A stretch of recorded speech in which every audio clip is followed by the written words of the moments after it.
So we gave already some explanations about that, and we have very, very few information regarding that warrant and that file. But there was something talking about the accusations from 2012. Sorry, your colleagues were talking.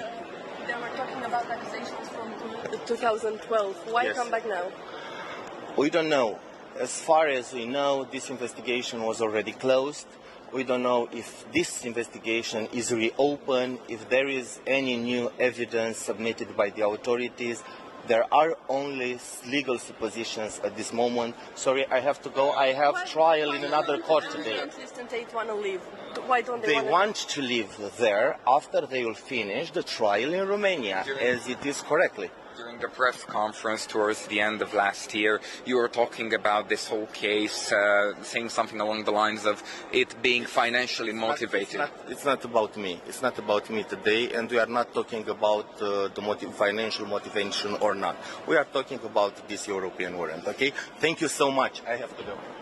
That there, a lawyer speaking on behalf of Andrew and Tristan Tate, who have this morning, at the time of recording, once again been arrested in Romania, being held in cells and waiting for court. This pertains to a warrant issued by Westminster Magistrates Court on behalf of alleged victims. And once again, Andrew and Tristan Tate have been detained and are being held. We don't really know what on at this point. Let me be completely upfront. Anyone who watches our shows knows that I'm no huge fan at all of Andrew and Tristan Tate. However, this all seems a little bit sketchy. If what is being alleged is to be believed, then this appears to all stem from something here in the United Kingdom that was alleged to have happened around 2012 to 2015. That was investigated for that time by the Crown Prosecution Service, and no further action was given to the Tate brothers. Let's hear from Andrew himself about a prediction that he made recently, I guess, on one of his podcasts. We speak right now, the UK is trying to put me in jail. England, because Romania has failed, so England has picked up. And England's coming up to me with all this garbage, and they're going to try and charge me soon with some imaginary crimes. Maybe it's why they'll drop the documentary. Well, there you go. Of course, because you have to poison the public's mind. Yep. To believe that you are this evil guy. Right? So the UK is trying to put me in jail. And I'm saying this now on this podcast. Everyone listen to me. The UK is coming next. Romania's failed. UK's picked it up.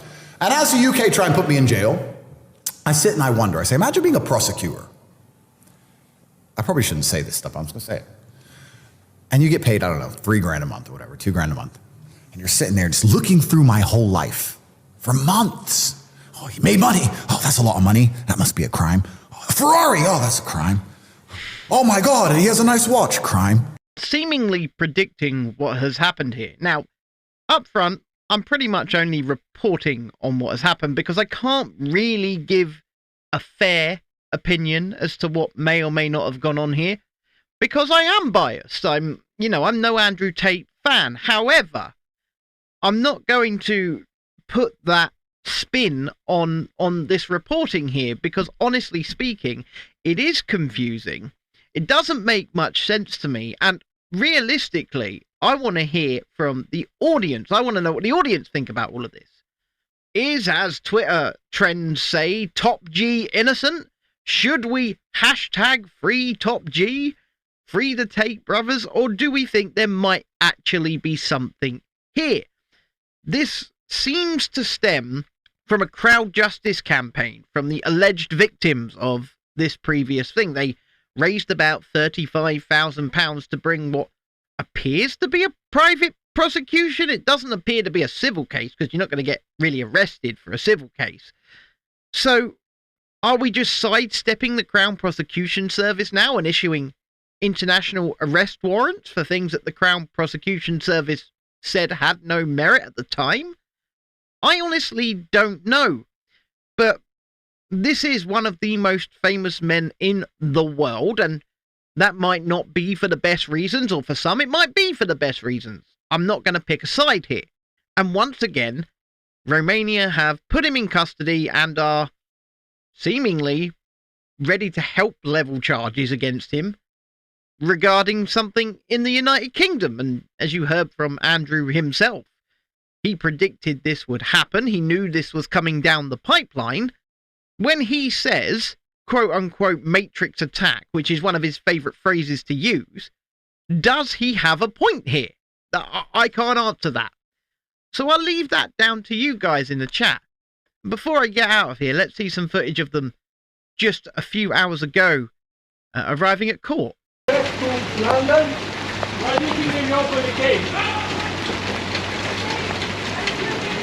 So, yeah, whilst I'm not really here to offer opinion on this, you know what I think of the guy, but there's not enough information out there about what is occurring right now for me to form an opinion. I've kind of formed an opinion on the Romanian stuff, and it will be spoken about at some point down the line. I guess once that trial is either ongoing or concluded, because it hasn't actually begun yet.